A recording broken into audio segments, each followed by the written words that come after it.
বিশ্বের সাগর মহাসাগরের রং ধীরে ধীরে পরিবর্তিত হচ্ছে, যা বাস্তুতন্ত্রের পরিবর্তনের একটি বড় ইঙ্গিত।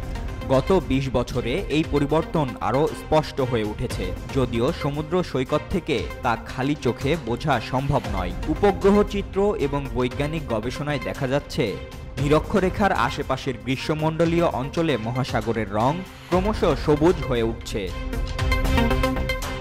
এই পরিবর্তনের প্রধান কারণ হল সামুদ্রিক জীব ফাইটোপ্ল্যাঙ্কটনের বৃদ্ধি। ফাইটোপ্ল্যাঙ্কটনের ক্লোরোফিল তাদের সবুজ রং দেয়। এরা সামুদ্রিক খাদ্য শৃঙ্খলের ভিত্তি এবং কার্বন ডাইঅক্সাইড শোষণের মাধ্যমে বায়ুমণ্ডলীয় কার্বন চক্রের গুরুত্বপূর্ণ ভূমিকা পালন করে। তবে তাদের সংখ্যার পরিবর্তন সামুদ্রিক বাস্তুতন্ত্র এবং বৈশ্বিক জলবায়ুতে বড় ধরনের প্রভাব ফেলতে পারে। বিজ্ঞানীরা জানিয়েছেন, জলবায়ু পরিবর্তন এবং মানব কার্যক্রমের প্রভাবেই এই পরিবর্তন ঘটছে।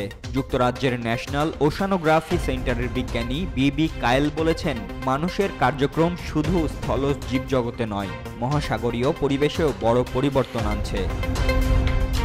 এ বিষয়ে মার্কিন বিজ্ঞানী স্টেফানি ডাটকিউইচ সতর্ক করে বলেছেন, সমুদ্রের রং পরিবর্তনকে গুরুত্ব না দিলে তা ভবিষ্যতে পরিবেশগত বিপর্যয়ের কারণ হতে পারে। এই পরিবর্তন শুধু একটি ভৌত ঘটনা নয়, এটি মহাসাগরের বাস্তুতন্ত্র এবং সামুদ্রিক জীবনে গভীর প্রভাব ফেলছে। সমুদ্রের রং পরিবর্তন জলবায়ু পরিবর্তনের একটি নতুন ও গুরুত্বপূর্ণ সতর্কবার্তা। এই ইঙ্গিতকে গুরুত্ব দিয়ে দ্রুত ব্যবস্থা না নিলে ভবিষ্যতে বৈশ্বিক পরিবেশ ভারসাম্য হারাতে পারে।